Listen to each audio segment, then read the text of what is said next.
आज की क्लास में अपन स्टार्ट करने जा रहे हैं एक नया और important chapter, income from salary, जिसको अपन वेतन से आय भी बोलते हैं। वेतन से आय। इनकम टैक्स में आप लोगों ने बेसिक कॉन्सेप्ट वाली क्लास में देखे होंगे इनकम के कितने हेड होते हैं? 5। पहला क्या होता है? Income from salary. दूसरा क्या होता है? Income from house property, business profession, capital gain, other sources. पांचों हेड में से सबसे पहला हेड यही है, इनकम फ्रॉम सैलरी। तो चलो मैं आप लोगों का जनरल नॉलेज टेस्ट करता हूं। सैलरी मतलब क्या होता है? वेतन मत बोलना ना, हिंदी मीनिंग मत बता देना उसकी। सैलरी मतलब क्या?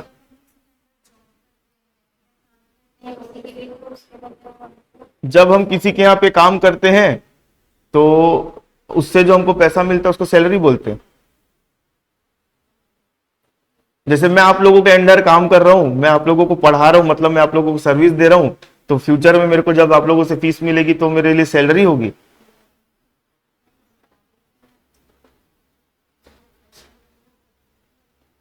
मेरी बात सुनो ध्यान से। सैलरी का मतलब होता है वहां पर एक एम्प्लॉयर, एम्प्लॉयर को मैं ER लिखूंगा। एम्प्लॉयर मतलब हिंदी में बोलते हैं नियोक्ता, जो नौकरी देता है। और एक होता है एम्प्लॉई, एम्प्लॉई को मैं EEE लिखूंगा, एम्प्लॉई। ठीक है, एम्प्लॉय मतलब कर्मचारी। ये दोनों होना जरूरी है। अगर पिक्चर में ये दोनों नहीं है तो इससे मिलने वाला अमाउंट सैलरी नहीं कहलाएगा। मेरा बोलने का मतलब है कि सैलरी को सैलरी कहलाने के लिए वहां पर एम्प्लॉयर और एम्प्लॉय रिलेशनशिप होना जरूरी है। जैसे आप गए किसी के यहां पे, कुछ काम किए, परमानेंट काम नहीं कर रहे हो, जाके कुछ काम करके आ गए और उसके बदले आपको पैसा मिल गया, तो वो आपका मालिक बन गया क्या? नहीं, तो वो सैलरी नहीं कहलाएगा, तो वो जॉब वर्क कहलाएगा। मतलब आपने कुछ काम किया, उसके बदले आपको पेमेंट मिल गया। सैलरी को सैलरी कहलाने के लिए यहां पर एम्प्लॉयर एम्प्लॉय रिलेशनशिप होना चाहिए, और एम्प्लॉयर अपने एम्प्लॉय को जो भी देगा उसको क्या बोलेंगे? सैलरी। चलो, ये हो गया पहली बात। अब दूसरी बात मेरे को आप लोगों से पूछना है कि आप लोग कहीं कोई ना कोई जॉब वॉब करता है क्या? आप लोगों में से नहीं करते हो, कोई करता भी होगा।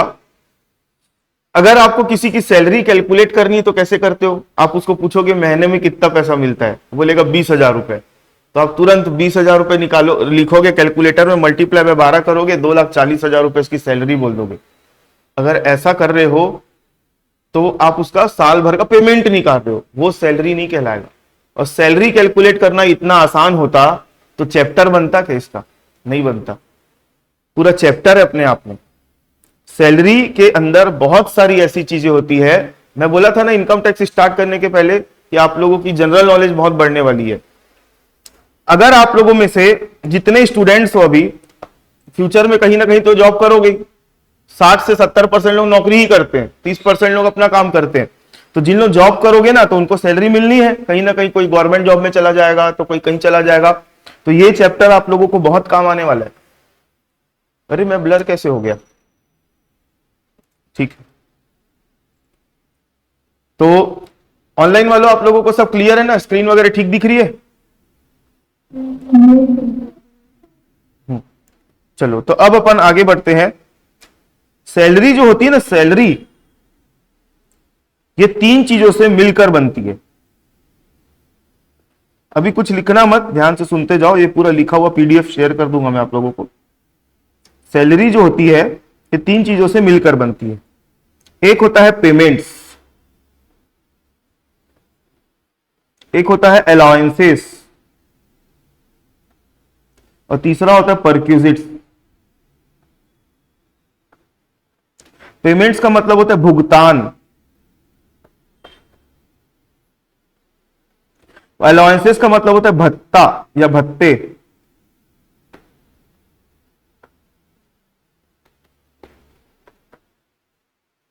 और परक्यूजिट्स का मतलब होता है अनुलाभ।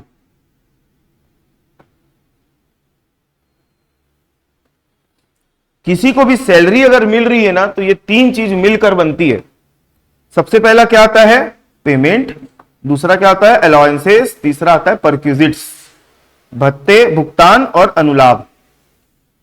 3 चीज मिलकर बनती है सैलरी। पेमेंट्स का मतलब यह होता है जब हम किसी के यहां नौकरी करते हैं तो नौकरी करने के बदले, उसको काम करने के बदले जो हमको वहां से पेमेंट मिलता है उसको हम बोलते हैं पेमेंट। यही मेन सैलरी यही होती है, पेमेंट्स। जितना आप कहीं काम कर रहे हो उसके बदले जो मिल रहा है उसको अपन क्या बोलेंगे, पेमेंट्स। सेकंड नंबर पर आता है अलाउंसेस। अलाउंसेस का मतलब होता है भत्ते। एम्प्लॉयर से एम्प्लॉय को कुछ स्पेशल वर्क करने के लिए, स्पेसिफिक कुछ काम करने के लिए अलग से पैसा मिलता है, उसको बोलते हैं अलाउंसेस। अलाउंसेस का मैं कुछ एग्जांपल दे सकता हूं। जैसे एक अलाउंस होता है यूनिफॉर्म अलाउंस। यूनिफॉर्म अलाउंस मतलब वर्दी भत्ता बोलते हैं इसको हिंदी में। पुलिस डिपार्टमेंट में पुलिस वाले लोग नौकरी करते हैं तो पुलिस वाले लोग वर्दी पहनते हैं, तो उनको उनके मेन सैलरी के अलावा कुछ 2-4-5 हजार रुपए महीना एक्स्ट्रा मिलता है। क्यों मिलता है मालूम है? ताकि वो अपनी वर्दी को मेंटेन कर पाए।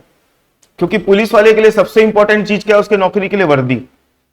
तो वैसे किसी भी ऑर्गेनाइजेशन में जहां पे यूनिफॉर्म की इंपॉर्टेंस होती है तो वहां पे वहां के एम्प्लॉय लोगों को एम्प्लॉयर से अलग से पैसा मिलेगा, उसको हम क्या बोलते हैं? यूनिफॉर्म अलाउंस, वर्दी भत्ता। आई बात समझ में? तो अलाउंसेस की ऐसे लिस्ट है, मतलब मैं अगर गिनूं तो 30-35 अलाउंस आपके सामने लाके रख सकता हूं। जैसे एक एग्जांपल ले सकता हूं मैं, मेडिकल अलाउंस।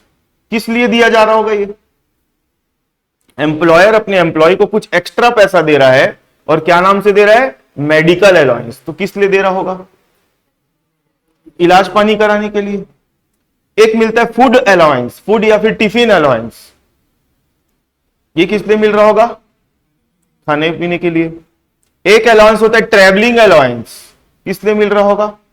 ट्रैवलिंग अलाउंस मतलब यात्रा भत्ता। किस लिए मिल रहा होगा? एक जगह से दूसरी जगह जाने के लिए। तो ऐसे है ना, अलाउंसेस की पूरी लिस्ट है लंबी। तो अलाउंस का मतलब समझ में आ गया। पेमेंट मतलब समझ में आया, जो मेन काम करने के बदले जो मिलता है उसको बोलते हैं पेमेंट। कुछ स्पेशल वर्क करने के लिए अगर आपको कुछ दिया जा रहा है एम्प्लॉयर से एम्प्लॉय को, तो उसको क्या बोलेंगे? अलाउंसेस। तीसरा होता है परक्यूजिट्स। परक्यूजिट्स को शॉर्ट फॉर्म में आजकल है ना लोग, जैसे कैलकुलेटर को आजकल कैलसी नहीं बोलते कई लोग, वैसे ना परक्यूजिट को आजकल लोग क्या बोलने लगे मालूम है? पर्क। लेकिन हमको परक्यूजिट्स ही बोलना है, ठीक है? परक्यूजिट्स का मतलब होता है सुविधाएं। परक्यूजिट्स का मतलब क्या होता है? सुविधाएं, फैसिलिटीज। इनकम टैक्स की भाषा में क्या बोलेंगे हम इसको? अनुलाभ। जैसे फॉर एग्जांपल आप लोगों के जनरल नॉलेज में होगा अगर, तो बता सकते हो परक्यूजिट्स मतलब अनुलाभ मतलब सुविधाएं। कुछ एग्जांपल दे सकते हो? बोल सकते हैं। जैसे अपनी क्लास जिस एरिया में है, ये कौन सा है? पुलिस लाइन बोलते हैं इसको। ये सामने अगर आप लोग पलट के देखोगे पूरे फ्लैट बने हुए, देखो पुलिस डिपार्टमेंट में जितने लोग नौकरी कर रहे हैं ना उनको यहाँ पे क्वार्टर्स मिले हुए हैं। फिर इधर इस रोड पे चले जाओ तो पूरे गवर्नमेंट एम्प्लॉय लोगों को क्या मिला हुआ है? क्वार्टर्स मिले हुए हैं। ये पूरा सिविल लाइन मतलब क्वार्टर वाला एरिया है ये। तो क्या हुआ है यहाँ पे? एम्प्लॉयर जो है ना उनका अपने एम्प्लॉय को क्या दिया हुआ है? रहने का मकान। पैसा दे रहा है क्या? नहीं दे रहा है। पैसा थोड़ी मिल रहा है, रहने के लिए मकान मिल रहा है। अब रहने के लिए मकान मिल रहा है एम्प्लॉयर से एम्प्लॉय को, तो एम्प्लॉयर एम्प्लॉय का पैसा बचा रहा है कि नहीं बचा रहा है? तो अपन क्या करेंगे मालूम है? इस मकान की एक वैल्यू निकालेंगे। फॉर्मूला बताऊंगा कैसे निकालते हैं। मकान की वैल्यू निकालेंगे और उस वैल्यू को सैलरी में जोड़ देंगे। समझे मेरी बात को? मतलब एम्प्लॉयर एम्प्लॉय को सिर्फ पैसा दे रहा है, वही सैलरी नहीं बनती है। एम्प्लॉयर एम्प्लॉय को सुविधाएं दे रहे हैं ना, तो उन सुविधाओं की कुछ वैल्यू होती होगी, उस वैल्यू को निकाल के एम्प्लॉय की सैलरी में जोड़ दिया जाता है। उसको क्या बोलते हैं? परक्यूजिट्स। तो एक तो हो गया, आप लोगों ने बताया मकान की सुविधा, ये तो एकदम कॉमन है, बहुत लोग जानते हैं। बड़े बड़े अधिकारी लोगों को कार वगैरह मिले रहती है, पता है आप लोगों को? Car facility. बड़े बड़े अधिकारी या कोई जो उसके काम के हिसाब से, जैसे मेरा दोस्त अभी एक कंपनी में काम करता है तो उसको वहां से लैपटॉप मिला हुआ है काम करने के लिए। तो क्या पैसा थोड़ी दिया एम्प्लॉयर, उसको क्या दिया? लैपटॉप दिया है। मेरा साला जो है बेंगलोर में कॉलकॉम कंपनी में जॉब करता है, तो उन लोगों को 10 रुपए के टोकन में पेट भर के खाना, और खाना भी ऐसा वैसा नहीं, एकदम अच्छा। तो उनको फूड फैसिलिटी मिली हुई है। एम्प्लॉयर उनको पैसा नहीं दे रहा है, क्या दे रहा है? खाना खिला रहा है फ्री में। समझे मेरी बात को? मैं एक स्कूल में जॉब करता था, तो स्कूल वाले ना मेरे घर से लेकर स्कूल तक लाने ले जाने का बस का फैसिलिटी दे दिए थे मेरे को। बस फैसिलिटी, उसको बोलते ट्रांसपोर्ट फैसिलिटी। तो क्या है ये सब? पैसा थोड़ी दे रहे हैं, क्या दे रहे हैं? सुविधाएं दे रहे हैं। तो इनकी वैल्यू निकाली जाएगी। वैल्यू निकालने के बाद हम है ना क्या करेंगे मालूम है, पेमेंट को जोड़ देंगे, अलाउंस को जोड़ देंगे और परक्विजिट की वैल्यू को जोड़ देंगे, सब मिलके क्या बन जाएगा, सैलरी। इसलिए ये चैप्टर बन गया। तो आप लोगों को यहां तक कोई डाउट है तो मेरे को पूछो, फिर मैं अब आगे बढ़ रहा हूं। सबसे पहले सैलरी को सैलरी कहलाने के लिए क्या होना जरूरी है, एम्प्लॉयर एम्प्लॉयर रिलेशनशिप होना जरूरी है। मतलब ये बोल सकता हूं मैं, एम्प्लॉयर अपने एम्प्लॉय को कुछ भी देगा तो वो क्या कहलाएगा, सैलरी। अब सैलरी जो है तीन चीजों से मिलकर बनती है, पेमेंट, अलाउंस और परक्विजिट, भुगतान, भत्ते और अनुलाभ। ये तीन चीजों को जोड़ दोगे तभी वो सैलरी बनेगी।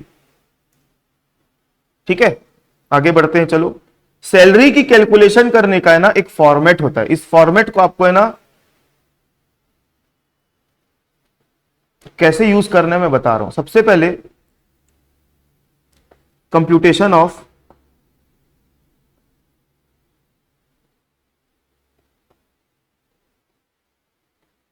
इनकम फ्रॉम सैलरी, सबसे पहले लेते हैं पेमेंट्स। सबसे पहले क्या लेते हैं, पेमेंट्स, फिर लेते हैं अलाउंसेस। एक मिनट ना, हेलो, हाँ हाँ,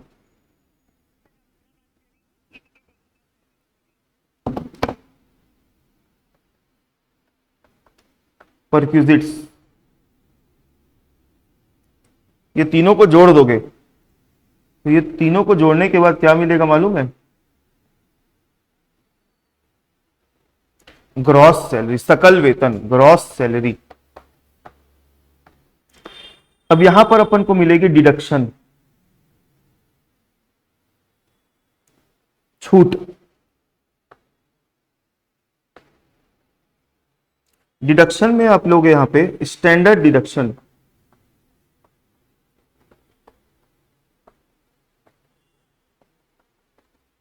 उसके बाद लोगे एंटरटेनमेंट अलाउंसेस,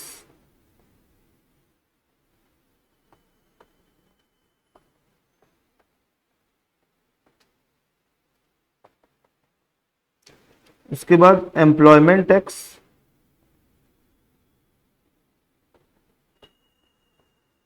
या फिर प्रोफेशनल टैक्स।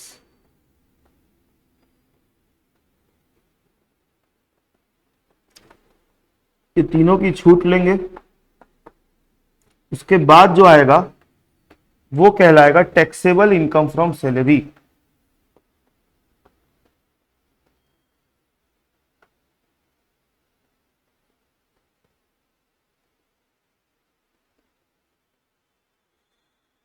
ये अभी 5 मिनट हमारा अगला जो है ना इस फॉर्मेट को याद करने में जाएगा।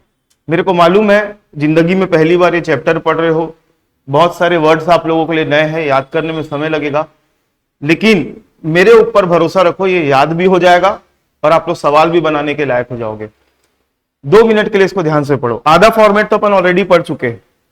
सैलरी के अंदर सबसे पहले क्या लेते हैं अपन, पेमेंट्स। इसी ऐसे ही फॉर्मेट बनाओगे आप लोग, क्वेश्चन सॉल्व करोगे तो सबसे पहले क्या लेते हैं, पेमेंट्स, फिर क्या लेते हैं, अलाउंसेस, फिर क्या लेते हैं, परक्विजिट्स। ये तीनों को ऐड कर देंगे तो हमको क्या मिलेगा, ग्रॉस सैलरी।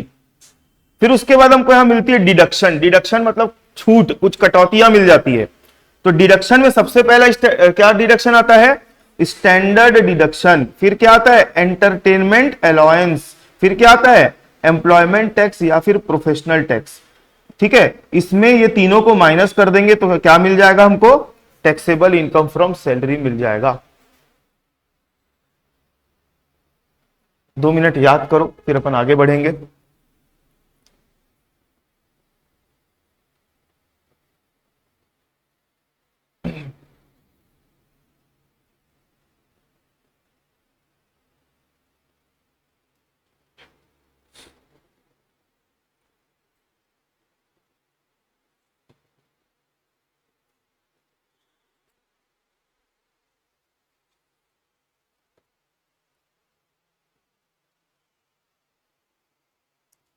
हो गया याद हमीदा, पूछूं, चलो बोल के बताओ।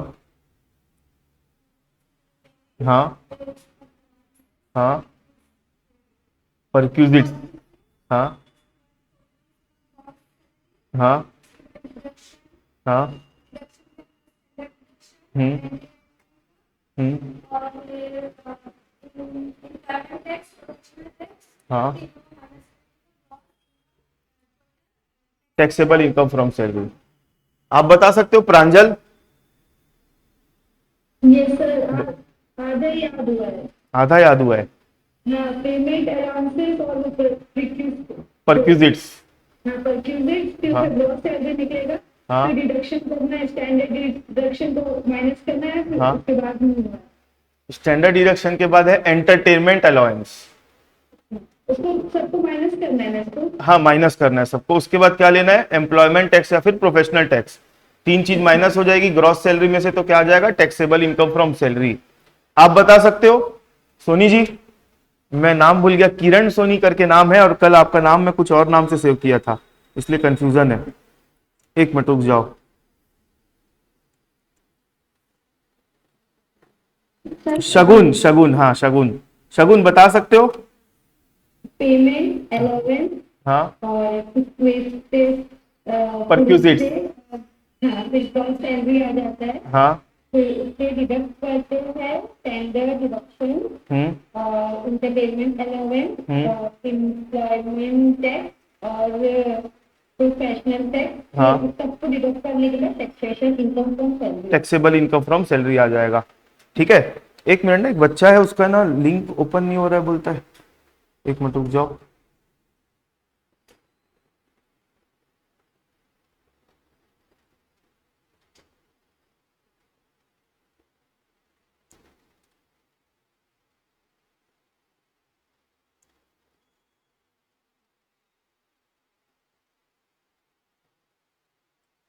चलो आगे बढ़े। अब आप लोग मैप देखियो, मैप। जैसे मैं आप लोगों को अगर मैप दिखाऊं, इसमें मैप आएगा कि नहीं आएगा?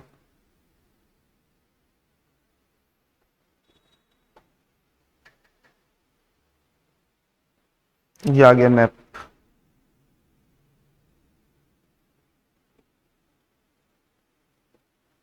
एक मिनट ना रुक जाओ।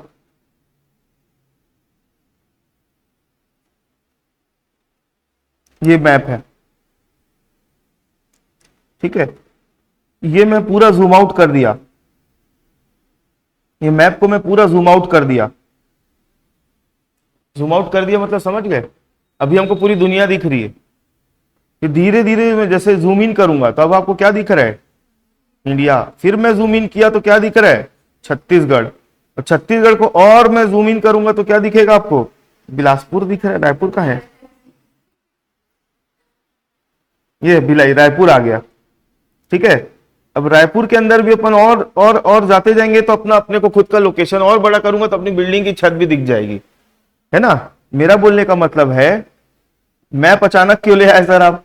मेरा बोलने का मतलब है ये फॉर्मेट भी मैप है, वर्ल्ड मैप है ये। अब मैं पेमेंट बोला ना, तो पेमेंट कोई एक आइटम नहीं होता है, ये हेडिंग है, इसके अंदर पूरी लिस्ट है। अलाउंसेस बोलूंगा ना, तो अलाउंसेस भी कोई एक आइटम नहीं है, इसके अंदर पूरी लिस्ट है। परक्यूजिट्स भी बोलूंगा तो इसके अंदर कोई एक आइटम नहीं है, इसके अंदर पूरी लिस्ट है।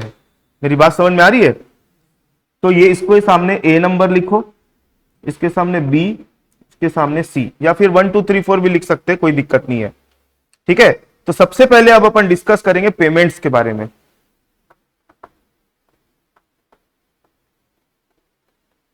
पेमेंट्स।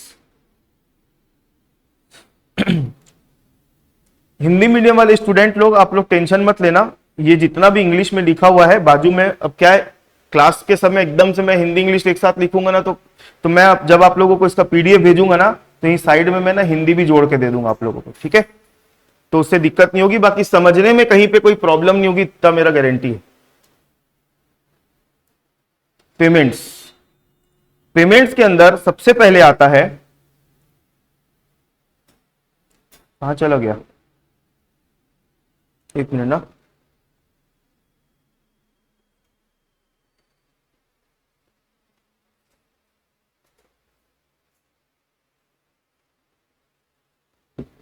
पेमेंट्स के अंदर सबसे पहला आता है बेसिक सैलरी। क्या आता है? बेसिक सैलरी को हिंदी में बोलते हैं मूल वेतन। बेसिक सैलरी, मूल वेतन, मतलब ये होता है जब हम काम करते हैं ना किसी यहां पे, तो जो हमको मिलता है ना पेमेंट, उसी को हम क्या बोलते हैं? मूल वेतन, बेसिक सैलरी। बेसिक सैलरी के बाद सेकंड नंबर पर आता है बोनस। सुने होंगे बोनस। क्या होता है बोनस का मतलब? जैसे कोई त्योहार आया, दिवाली, होली, कोई त्योहार है, ईद वगैरह, तो उसमें बोनस देते हैं, वैसा। ठीक है, थर्ड। उसके बाद आता है कमीशन।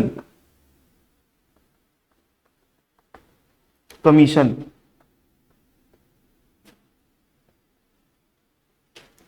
कमीशन, कमीशन मतलब कोई टारगेट दिया जाता है एम्प्लॉय को, है ना? एम्प्लॉय को क्या दिया जाता है? कोई टारगेट। अगर वो टारगेट पूरा कर दिया तो उसको क्या मिलेगा वहां से? कमीशन। कमीशन है ना, दो टाइप का होता है। एक होता है नॉर्मल कमीशन,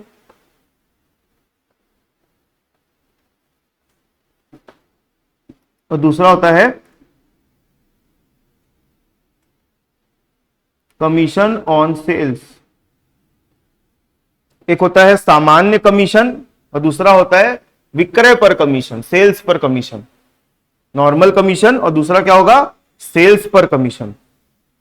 हम अभी क्या कर रहे हैं? हम अभी क्या कर रहे हैं? पेमेंट्स की बात कर रहे हैं। पेमेंट्स, पेमेंट्स के अंदर क्या क्या चीजें आती है वो देख रहे हैं। तो सबसे पहले अपन ने क्या लिखा? बेसिक सैलरी, मूल वेतन। दूसरे नंबर पर क्या लिखा? बोनस। तीसरे नंबर पर क्या लिखा? कमीशन। कमीशन कितने टाइप का होता है? दो टाइप का।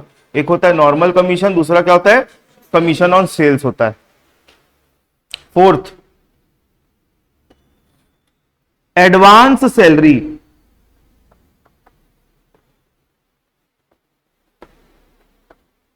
अग्रिम वेतन।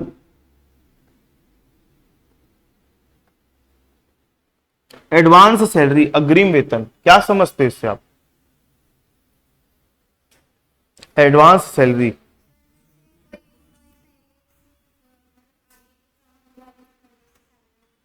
जैसे अभी फरवरी का महीना गया ना, तो मेरा एक दोस्त है ना, एक जगह जॉब करता है, उसको वहां से कुछ 40,000 रुपए सैलरी मिलती है, अकाउंट्स वगैरह का काम करता है।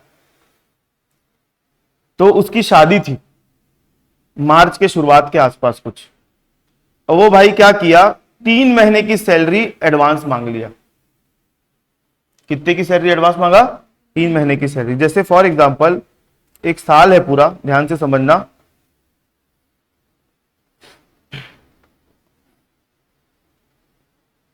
ये जनवरी का महीना है, ये फरवरी का महीना है, ये मार्च का महीना है, उसके बाद कौन सा महीना है? अप्रैल का। उसके बाद एक महीना और बना देते हैं, मई का। ध्यान से देखना, ये 2025 का साल है ना, 25 का साल है। अब आप लोगों को पता है मार्च जैसे ही आता है साल खत्म हो जाता है, मतलब उसके बाद से साल चेंज हो जाता है। तो मेरे दोस्त की जो सैलरी थी ना, 40,000 पर मंथ थी। हर महीने के महीने उसको 40,000 मिलता था।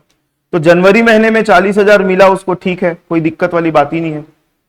फरवरी में, अब उसकी मार्च में शादी होने वाली थी, तो फरवरी में मेरे दोस्त ने 3 महीने का एडवांस में सैलरी उठा लिया। तो कितना सैलरी मिल गया फरवरी में ही उसको? 40,000 इंटू 3 किए तो कितना मिल गया? 120। मतलब मार्च की भी उठा लिया और अप्रैल की भी उठा लिया।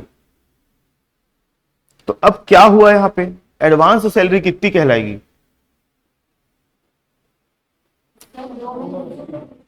उसने फरवरी महीने में 3 महीने की सैलरी एडवांस उठा ली, फरवरी की खुद, है ना, मार्च अप्रैल की भी सैलरी उठा के बैठ गया।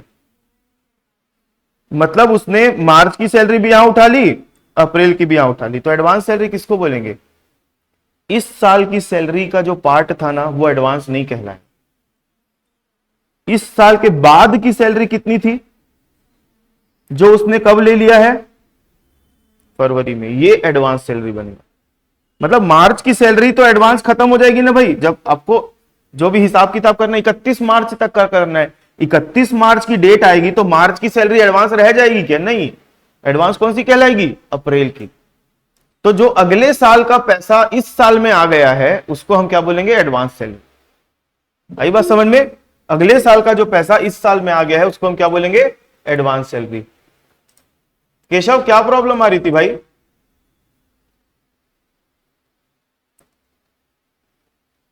आई बात समझ में?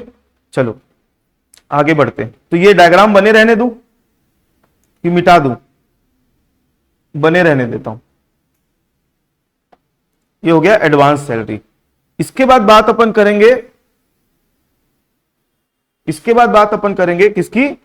Arrear salary. एडवांस सैलरी को अग्रिम वेतन बोलते हैं। उसके बाद एरियर सैलरी,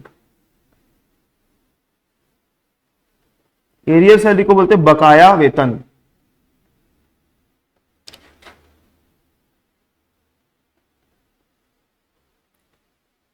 एरियर सैलरी क्या समझते हो इससे? हाँ, काम कर दी, सैलरी नहीं मिली है। जैसे सुन लो, अभी कौन सा साल चल रहा है? 25-26 चल रहा है ना? आप लोगों को पता है एक टाइम में कोविड आया था, 2020, 21, 22, 23, 24, 25 और सो ऑन। अपने को और आगे का काम है।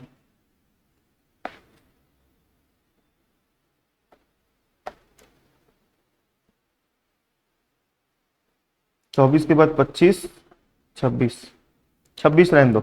देखो कोविड आया था लगभग 20-21 के आसपास, पता है ना आप लोगों को? बहुत सारे लोग जो नौकरी कर रहे थे उनको तो नौकरी से निकाल दिया गया था कि भाई अब दुकानी धंधा ही बंद हो गया तो नौकरी में रह के क्या करोगे। लेकिन कुछ एम्प्लॉयर लोग ऐसे थे जो अपने एम्प्लॉय को बोले भाई एक काम करो, तुम नौकरी मत छोड़ो, हमारी स्थिति अभी खराब हो गई तो एक काम कर रहे हैं, हम आपकी सैलरी आधी कर दे रहे हैं, जब फ्यूचर में ठीक हो जाएगा तब हम जो बचा हुआ आधा भी रोक दिए ना उसको बाद में दे देंगे। तो 20-21 के टाइम पे कोई एम्प्लॉयर ने अपने एम्प्लॉय का 1 लाख रुपए रोक दिया होगा। क्या कर दिया होगा? रोक दिया होगा। उस साल की सैलरी थी, रोक दिया 1 लाख रुपए, दूंगा बाद में जब आएगा तब। अब ये 1 लाख रुपए का पेमेंट अब उसको लग रहा है सब स्थिति ठीक हो गई तो कब लाके कर रहे हैं? 24-25 में ये 1 लाख रुपए यहां पर मिला। तो इस साल जो पिछले समय का पैसा जो रुका हुआ था इस साल मिला है, इसको हम बोलेंगे एरियर सैलरी। क्या बोलेंगे? एरियर सैलरी, बकाया वेतन। आई बात समझ में? ये तो एक कोविड का एग्जांपल लिया। आप लोगों के जानकारी में होगा वेतनमान, एक होता है पे कमीशन, वेतनमान। अभी कौन सा वेतनमान चल रहा है मालूम है? 7th पे कमीशन चल रहा है। मतलब अभी जितने लोग भी नौकरी कर रहे हैं ना उनको 7वां वेतनमान मिल रहा है, 7वां वेतनमान 7th पे कमीशन के हिसाब से। अब कुछ दिनों में 8वां वेतनमान लागू होने वाला है, 8th पे कमीशन लागू हो जाएगा। मतलब अभी जो 7वां वेतन के हिसाब से जो सैलरी बन रही है ना थोड़ी कम बन रही है, जब 8वां वाला लगेगा ना तो लोगों की सैलरी थोड़ी सी 8वें के हिसाब से बढ़ जाएगी। तो बहुत सारे एम्प्लॉयर सैलरी बढ़ जाने के कारण पिछला वाला पैसा रोक दिए रहते हैं। मान लो आज कौन सी डेट है? 3 जुलाई, मैं 1 जुलाई मान लेता हूं। 1 जुलाई को आज से 8th पे कमीशन लग गया मान लो, मतलब आज से लोगों की सैलरी बढ़ गई। लेकिन साल भर तक एम्प्लॉयर ने 7th पे के हिसाब से ही पेमेंट किया, मतलब पुरानी सैलरी के स्ट्रक्चर के हिसाब से ही पेमेंट किया। तो जो बढ़ी हुई सैलरी थी उसका पेमेंट किया नहीं, लेकिन करना पड़ेगा। तो जब फ्यूचर में जब करेगा ना पेमेंट, तो जो बचा हुआ पैसा है ना जो फ्यूचर में मिलेगा उसको हम क्या बोलेंगे? Arrear salary. ऐसा होता है बहुत सारे एम्प्लॉय लोगों के साथ। अब अचानक बोल दिया जाएगा आपकी सैलरी आज 10,000 है, कल से 15,000, तो एम्प्लॉयर के ऊपर झटका नहीं लगेगा। और 1-2 लोग नहीं है नौकरी करने वाले, 1-2 लोग नहीं है, हजारों लोग हैं। एक जन का 5-5 हजार रुपए महीना बढ़ गया तो कितने सारे लोगों का 5-5 हजार रुपए महीना बढ़ जाएगा। उसके कारण प्रॉब्लम नहीं होगी एम्प्लॉयर को, तो एम्प्लॉयर धीरे से जुगाड़ जमा के फिर फ्यूचर में पेमेंट करता है धीरे धीरे। तो यहां तक क्लियर है सबको? हम अभी क्या पढ़ रहे हैं? पेमेंट्स। पेमेंट्स में सबसे पहले क्या आता है? बेसिक सैलरी, फिर आता है बोनस, फिर आता है कमीशन। कमीशन 2 टाइप का होता है, नॉर्मल और कमीशन ऑन सेल्स। फिर उसके बाद क्या आता है? Advance salary. फिर क्या आता है? Arrear salary. इसके बाद आता है छठवें नंबर में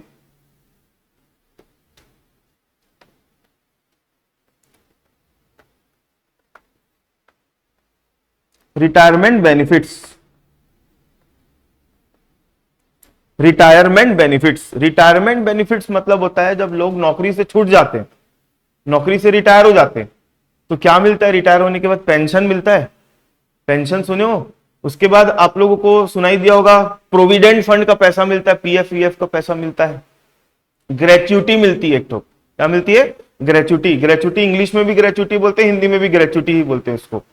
तो नौकरी खत्म हो जाने के बाद एम्प्लॉयर जो है अपने एम्प्लॉय को कुछ कुछ देता है, पेंशन, ग्रेच्युटी, प्रोविडेंट फंड और भी कुछ बहुत कुछ है, तो उसको हम क्या बोलते हैं? Retirement benefit. इसके बारे में हम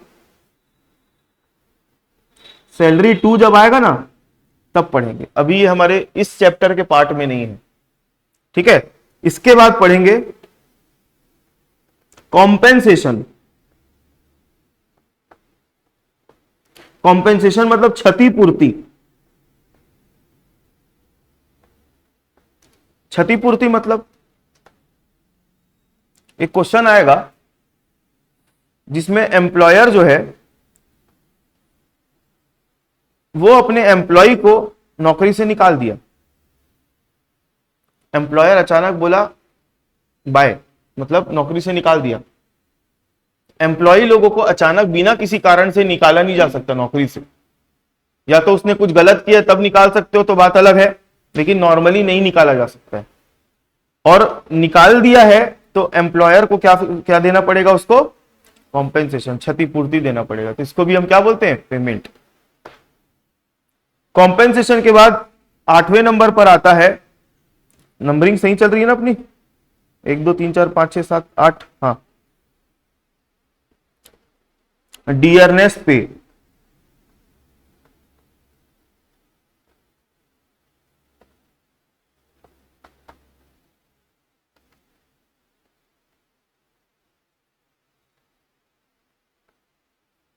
डियरनेस पे, महंगाई वेतन। इसका मतलब यह होता है, समझना, एक एम्प्लॉयर है, उसने अपने एम्प्लॉय को काम में रखा है।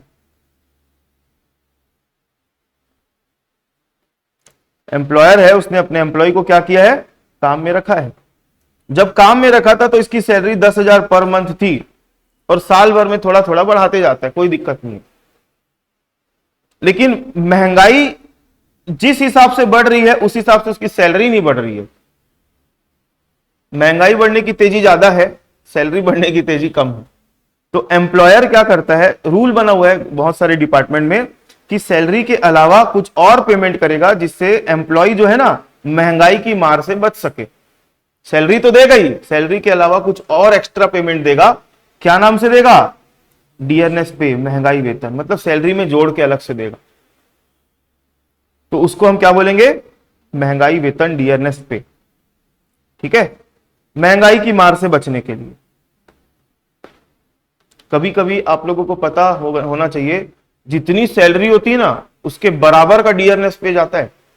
10,000 पर मंथ सैलरी है ना, तो 10,000 पर मंथ डियरनेस अलाउंस या डियरनेस पे जाएगा। ये पता कैसे चलता है? जब जिन लोग जॉब करते हैं ना तो उन लोगों को एक सैलरी शीट मिलती है, पूरे साल भर का उसमें कितना कितना क्या क्या दिया जाएगा सब लिखा रहता है। अभी मेरे पास किसी की सैलरी शीट आएगी ना तो मैं दिखाऊंगा आप लोगों को। उसके बाद 9 नंबर पर आता है और बहुत important, provident fund.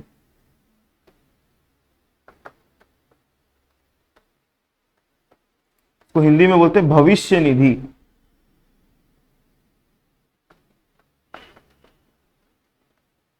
Provident fund. तो पहले भाई आप लोग पेमेंट के अंदर के इतने सारे नाम याद करो, क्योंकि प्रोविडेंट फंड में अभी समय लगेगा थोड़ा सा, प्रोविडेंट फंड थोड़ा सा ज्यादा है, इतना याद करने की कोशिश करो। हम अभी क्या पढ़ रहे हैं? Income from salary. Income from salary में सबसे पहले अपन क्या देखे? पेमेंट। पेमेंट में इतनी सारी चीजें आती है।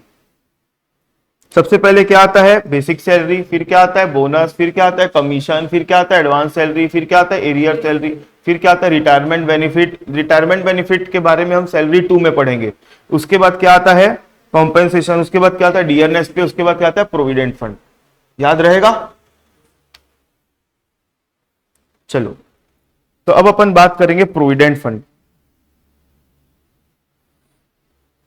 बस सुनते जाओ। ऑनलाइन वालों सो तो नहीं रहे हो ना आप लोग? नहीं तो पता चले बरसात का मौसम में मस्त कंबल वंबल ओढ़ के सो गए उधर, और सर इधर बोले जा रहे।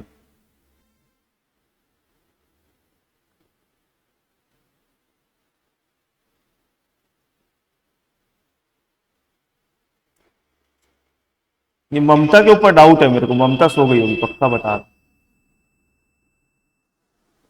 ममता क्लास में तो सो जाते थे पहले। चलो स्टार्ट करते हैं। प्रोविडेंट फंड क्या होता है? एक एम्प्लॉयर है,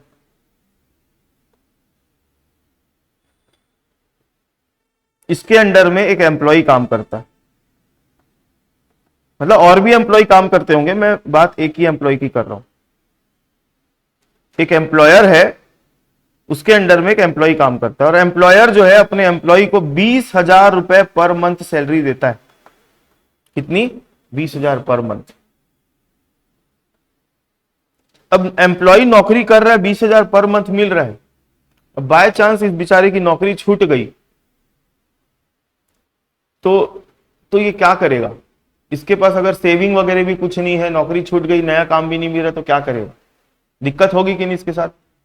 तो ऐसा एक एम्प्लॉय के साथ नहीं होता है, बहुत सारे लोगों के साथ ऐसे ही होता है। तो गवर्नमेंट को चिंता थी ऐसे लोगों की बहुत, कि क्या करेंगे ऐसे लोग। नौकरी है तब तक ठीक है, पैसा आ रहा है हर महीने, नहीं होगी नौकरी तो बेचारा पैसा कहां से लाएगा। तो गवर्नमेंट ने एक नियम बनाया। ये गवर्नमेंट बैठी है ऊपर में। गवर्नमेंट ने नियम ये बनाया, सारे एम्प्लॉयर लोगों को बोला, जितने लोग एम्प्लॉय तुम्हारे यहां काम करते हैं उनसे तुम कुछ ना कुछ बचत करवाओ, और ये कंपलसरी है। मतलब उनके सैलरी से, एक एग्जांपल के लिए मैं ले रहा हूं, 10% काट लिया करो। 20,000 सैलरी है ना, 2,000 काट लो। अभी बुरा लगेगा लेकिन बाद में उसी का ही फायदा है। तो 20,000 सैलरी है ना, तो इसका 10% कितना काट लिया गया? 2,000 रुपए काट लिया। बचा कितना? 18,000 इसको पेमेंट कर दो। ये किसने किसको बोला? गवर्नमेंट ने एम्प्लॉयर को बोला। अब एम्प्लॉयर को गवर्नमेंट बोल रही है तो करना ही पड़ेगा। तो ये जो 2,000 रुपए कट रहा है ना इनका पैसा, इसको बोलते हैं प्रोविडेंट फंड का पैसा कटा।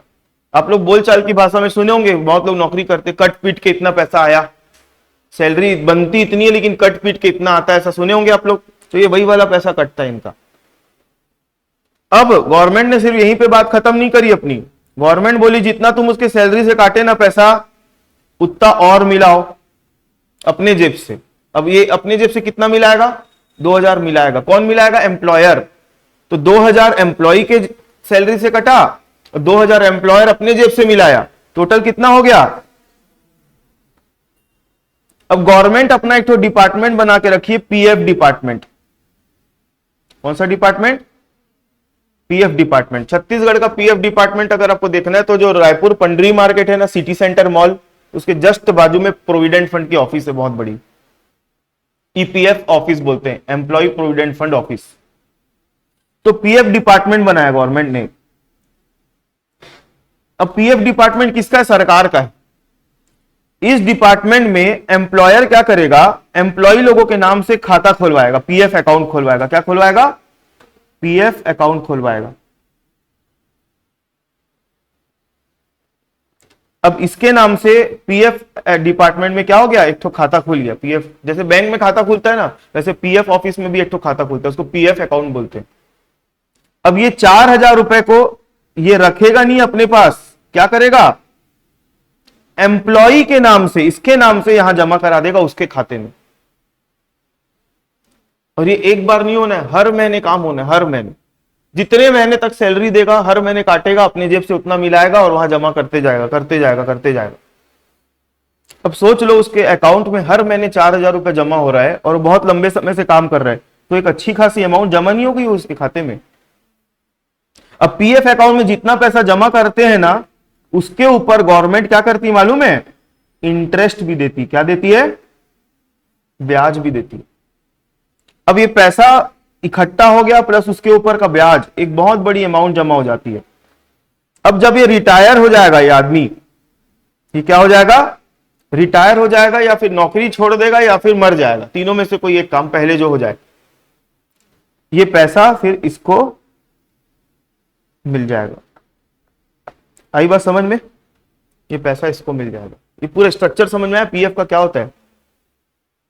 एम्प्लॉयर हर महीने सैलरी दे रहा है तो उसमें से कुछ पैसा काट लेता है, और उतना ही पैसा क्या करता है, उतना ही पैसा क्या करता है, अपनी जेब से मिलाता है। तो टोटल जितना हुआ उतने पैसे को फिर क्या कर देगा, वो यहां पे डिपॉजिट करा देगा। कहां पर? पीएफ अकाउंट में।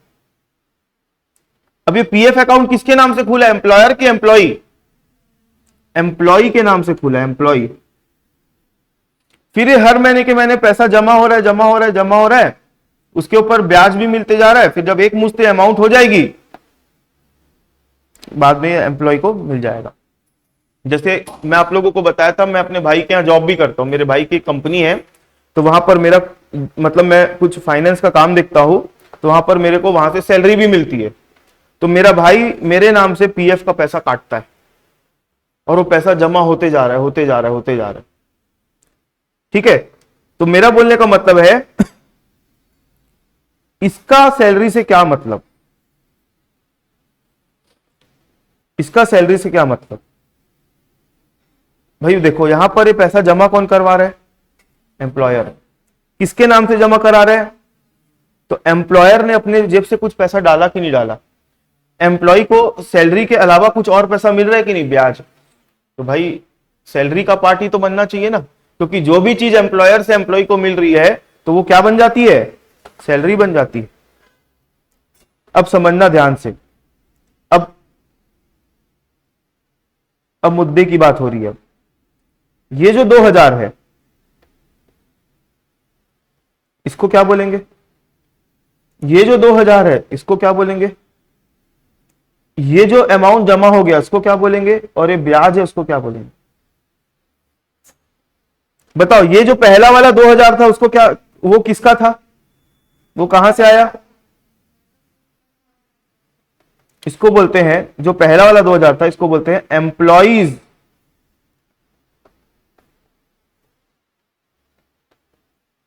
कंट्रीब्यूशन टू प्रोविडेंट फंड, कर्मचारी का भविष्य निधि में अंशदान, कर्मचारी का भविष्य निधि में अंशदान। ये 2000 रुपए कहां से आया था? सैलरी से कटा था ना, मतलब किसके जेब से गया? एम्प्लॉय के। तो इसलिए इसका नाम क्या है? Employees contribution to provident fund. जो अगला वाला 2000 है, ये एम्प्लॉय के जेब से गया क्या? तो इसका नाम क्या रखेंगे? Employers contribution to provident fund.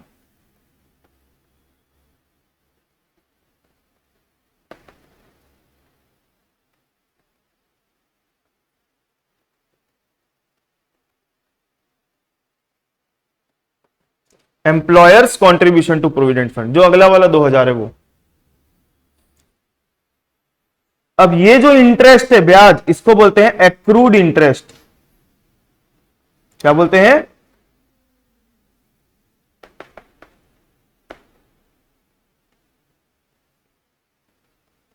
इसको बोलते हैं उपार्जित ब्याज, एक्रूड इंटरेस्ट। और ये जो पैसा जमा हो गया इकट्ठा, इसको बोलते हैं प्रोविडेंट फंड बैलेंस। बस इसको आप लोग अपने दिमाग में बैठाने की कोशिश करो, क्योंकि क्वेश्चन के अंदर है ना, अपने को ये चार चीजें जो मैं लिखा ना, ये आती है, और इसका कुछ ना कुछ करना पड़ता है।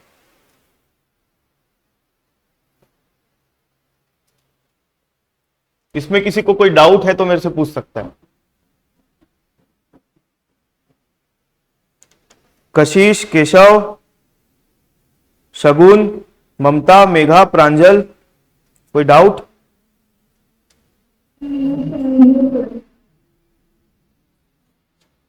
आप लोगों को? ईशा, नेहा, आपको आपको आपको आपको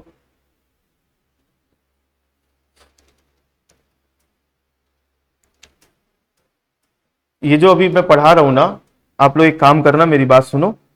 जो नए बच्चे उनको नहीं मालूम होगा, हमारा ऐप है जीसीए वर्चुअल्स के नाम से, इसको डाउनलोड कर लो। प्ले स्टोर वाले अगर हैं, मतलब एंड्रॉइड मोबाइल चलाते हैं, तो जीसीए वर्चुअल डाउनलोड करेंगे एंड्रॉइड वाले, और जो आईओएस वाले हैं वो डाउनलोड करेंगे क्लास प्लस। ठीक है, ये डाउनलोड कर लो। क्लास प्लस वाले जो होंगे ना, उनको ओआरजी कोड पूछेगा, तो ओआरजी कोड में आप डाल देना OXAII, ये ओआरजी कोड है।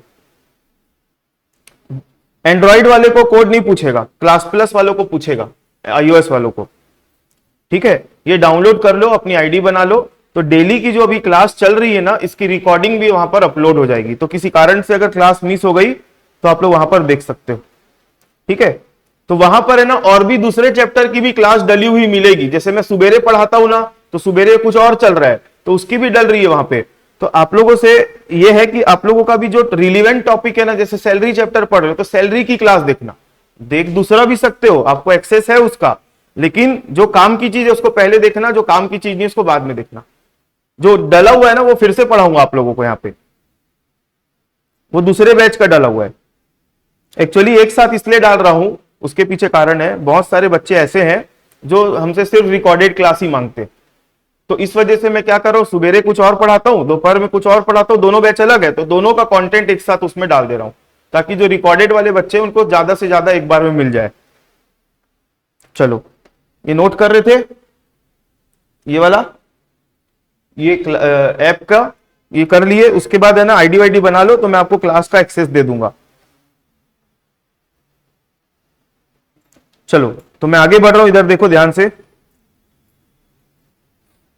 तो ये जो डायग्राम मैंने बनाया ना, इसको मैं साइड में अब यहां पे रख देता हूं, बहुत काम की चीज है समझने के लिए। ठीक है, और हम बात कर रहे हैं प्रोविडेंट फंड की। प्रोविडेंट फंड, तो अब प्रोविडेंट फंड को समझने के लिए मैं एक बॉक्स बना रहा हूं।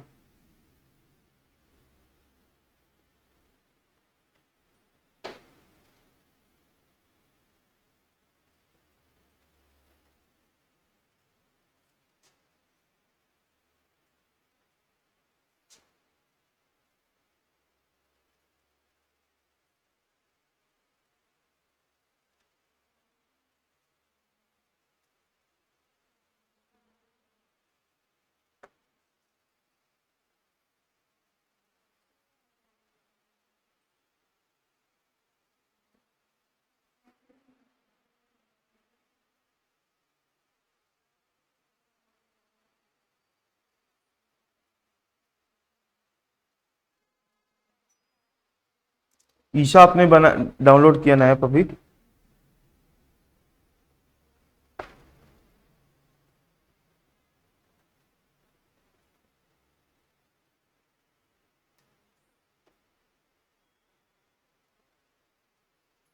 प्रोविडेंट फंड जो होता है ना, चार टाइप का प्रोविडेंट फंड होता है। कितने टाइप का होता है? चार टाइप का। एक होता है रिकॉग्नाइज्ड प्रोविडेंट फंड, इसको हिंदी में बोलते हैं प्रमाणित भविष्य निधि।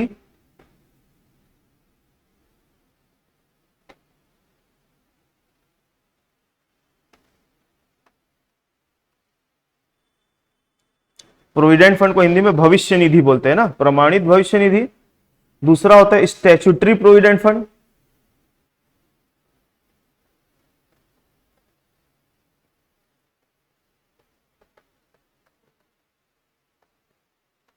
इसको बोलते हैं वैधानिक भविष्य निधि।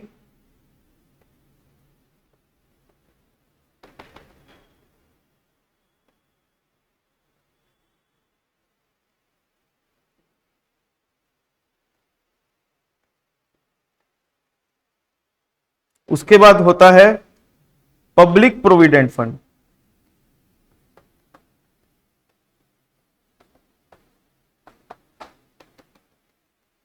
उसके बाद होता है पब्लिक प्रोविडेंट फंड।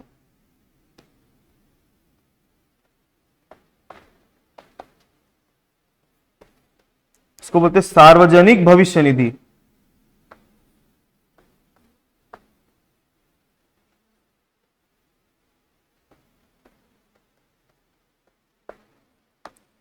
उसके बाद होता है अप्रमाणित भविष्य निधि, मतलब अनरिकॉग्नाइज्ड प्रोविडेंट फंड।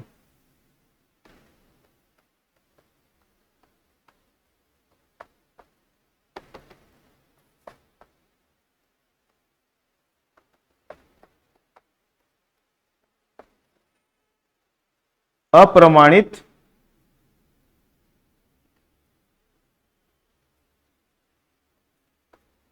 भविष्य निधि।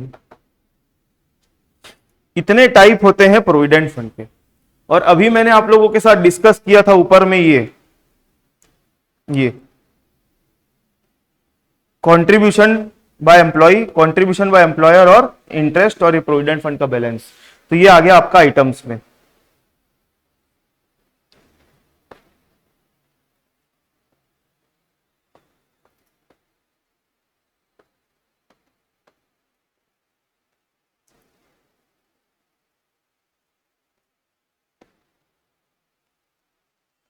contribution to provident fund by employee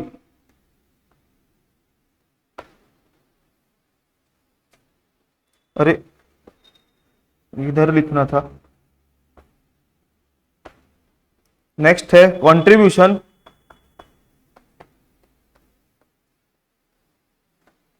to provident fund by employer, और लास्ट वाला है एक्रूड इंटरेस्ट।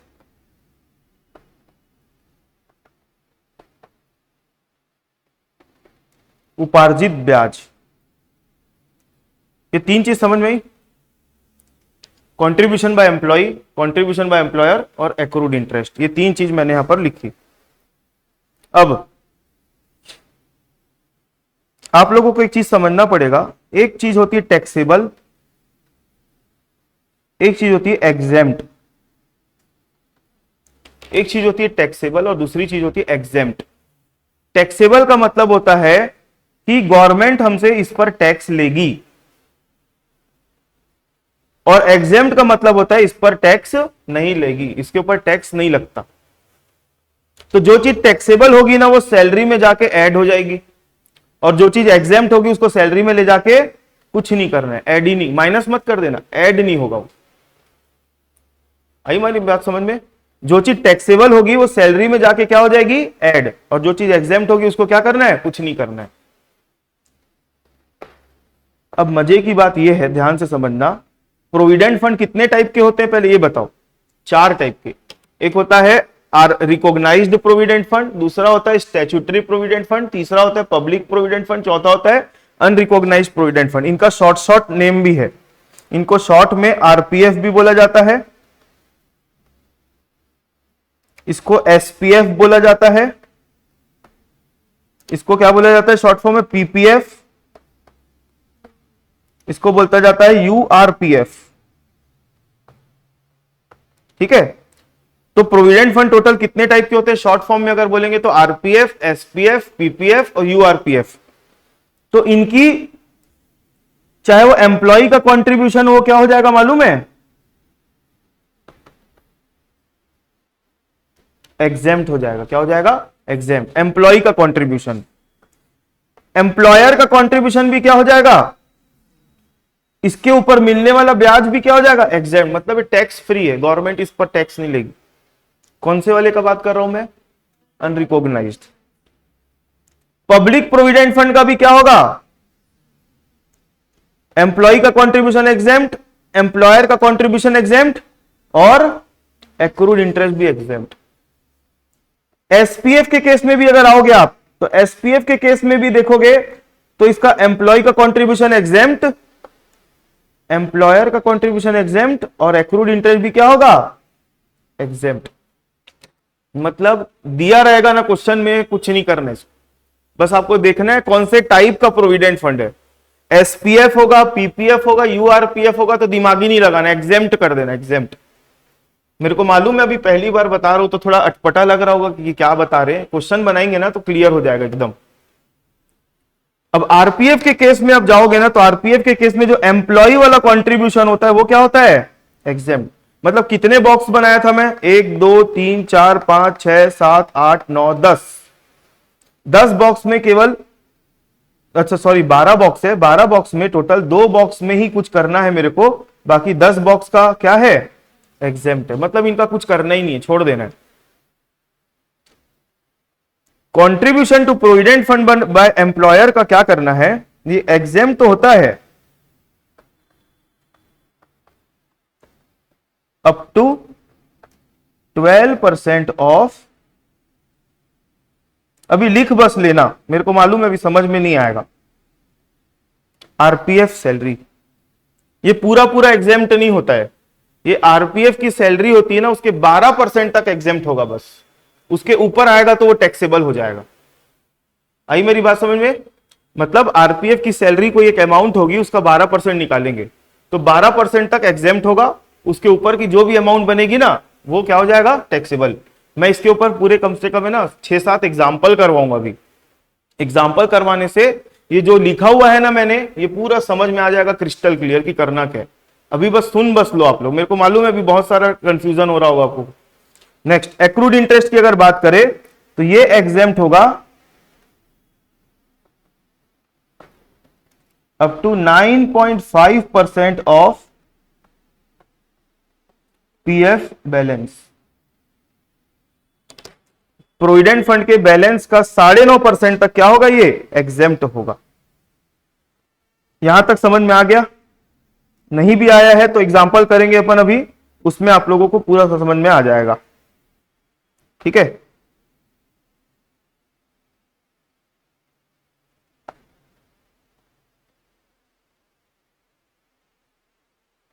बस इसको आप लोग एक बार याद करने की कोशिश करो। कैसे याद करोगे? जैसे मैं आप लोगों से पूछ लिया कि प्रोविडेंट फंड के बारे में बताओ, तो बोलोगे प्रोविडेंट फंड 4 टाइप के होते हैं। एक होता है आरपीएफ, दूसरा होता है यूआरपीएफ, तीसरा होता है एसपीएफ, चौथा होता है पीपीएफ। ठीक है, और प्रोविडेंट फंड के 3 आइटम होते हैं, क्या क्या? एक एम्प्लॉयर का कॉन्ट्रीब्यूशन, एक एम्प्लॉय का कॉन्ट्रीब्यूशन, एक एक्रूड इंटरेस्ट। तो एसपीएफ, पीपीएफ और यूआरपीएफ के केस में तीनों आइटम क्या होंगे, एग्जेम्प्ट। आरपीएफ के केस में एम्प्लॉय वाला आइटम एग्जेम्प्ट होगा, एम्प्लॉयर वाला एग्जेम्प्ट कितना होगा, up to 12% of RPF salary, और एक्रूड इंटरेस्ट कितना एग्जेम्प्ट होगा, up to 9.5% of PF balance. ऐसे याद रखना है आप लोगों को।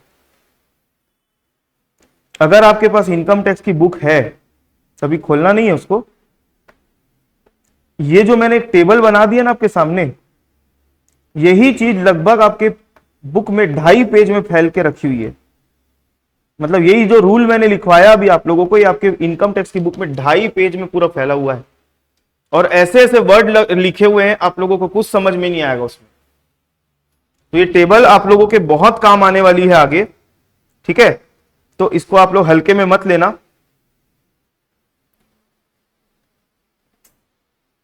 चलो, मेरे को ये टेबल कोई बता सकता है? आप बता सकते हो मुस्कान? हाँ हाँ हाँ हाँ, पब्लिक, हाँ में रिकॉग्नाइज गवर्नमेंट बस एम्प्लॉयर पर अप टू 12% होता है, उसके लिए टैक्सेबल होता है, वो में एग्जेम्प्ट होता है हाँ 12% 9.5%। हाँ, आप बता सकते हो नेहा? आप बता सकते हो ईशा? थोड़ा बहुत जो भी।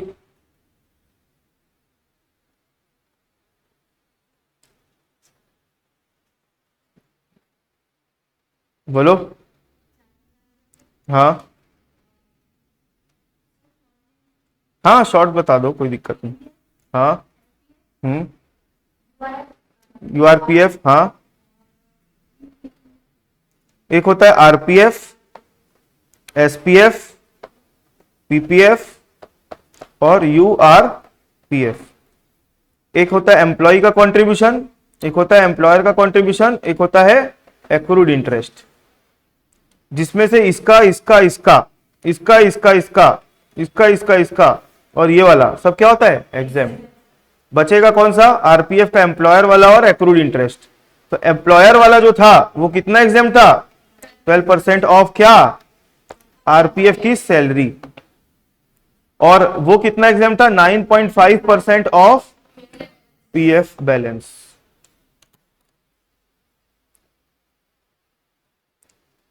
आप बता सकते हो कशिश,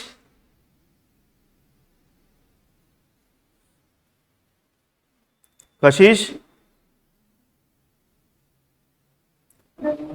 जो अभी ये टेबल है ये बता सकते हो, ये टेबल जो था वो बता सकते हो आप? हाँ हाँ हाँ हाँ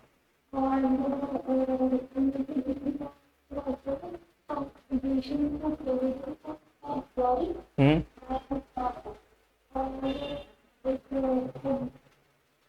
एक्रूड इंटरेस्ट, हाँ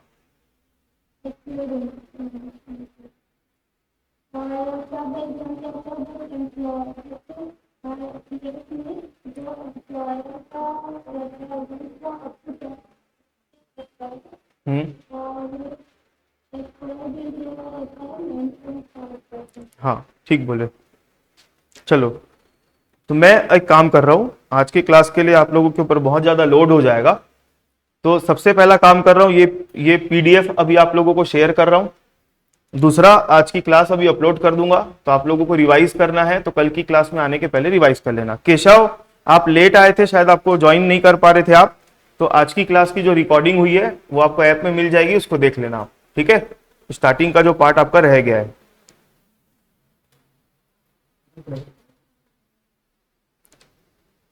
चलो ऐप डाउनलोड कर लो सब कोई, और ये नोट्स वगैरह फिर मैं आप लोगों को दे देता हूँ, ग्रुप में भेज दूंगा मैं। चलो अभी क्लास हो और फिर अपन नेक्स्ट क्लास में मिलते हैं।